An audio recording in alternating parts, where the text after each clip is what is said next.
This is a strange poem about tough choices. It's called Horrible Questionnaire Number 1. 1. You are a well-renowned surgeon at a top-class hospital in a big city of your choice. During a glamorous charity benefit for your hospital's trust, a colleague tries to take you to task over your recent contribution to an essay you are co-authoring regarding potential applications of nanorobotics in the treatment of neurological disorders. Do you A. Calmly nod along to him, lecturing you on the finer points of scientific critique, all the while imagining yourself in the throes of passion with his charming life coach fiancée who, even at 42, doesn't look a day over 30. B. Cutting short, agree to set up a meeting with him and continue circulating through the crowd, hoping that he does not seek to tarnish your name for the rest of the evening to the entire trust board, who you recently discovered have been secretly congregating for months about whether to promote you to surgical lead, but have been staunchly divided due to rumours about your anxiety-driven alcoholism, for which you now need to retire to the bathroom to take a swifter of whiskey from the ornate beauty flask in your left inside breast blazer pocket. Or C. Laugh heartily, loudly yell, "Not tonight, Francis!" and swiftly exit the benefit, then actually make love to his fiancée later on that evening, in a rather stilted fashion, bent over the cluttered desk of the hospital office that you share with your colleague. 2. You are the managing director of a private company that designs and manufactures playground equipment for public parks. Due to financial setbacks, you have to fire one of the 3 people on your design team who are either most dispensable or lack tenure.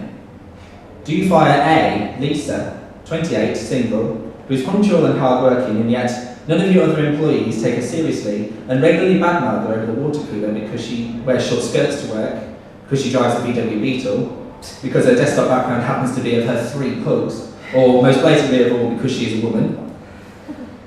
B. Bill, 57, wife and 2 kids, who's generally an all-round nice guy and has been doing overtime to help pay for his kids' private education, but regularly makes mistakes, spits when he talks, and keeps bragging about his recent investment in a racehorse, like literally won't stop going on about it, along with his regular fishing trips and his retirement plan to move to Nova Scotia in order to get away from it all in 2 years' time. Or C. Kevin, 23, single, your most recent hiring, who is meek and inexperienced but will do anything you ask him to do, no questions asked, including giving you a blowjob at the last office Christmas party in your Mercedes SUV when everyone else had either passed out or gone home. 3. You are the president of a developing country. You are re-seeking election for a second term in the impending general election. Your opponents and detractors have accused you of spreading disinformation throughout your campaign, downplaying the severity of the country's economic and social climate, and behind closed doors threatening to harshly punish those who do not vote in your favour or support the will of the state. You are preparing a final speech to be delivered in front of voters assembled in your capital city the night before the election, which will be broadcast to the entire nation on state television. Do you A.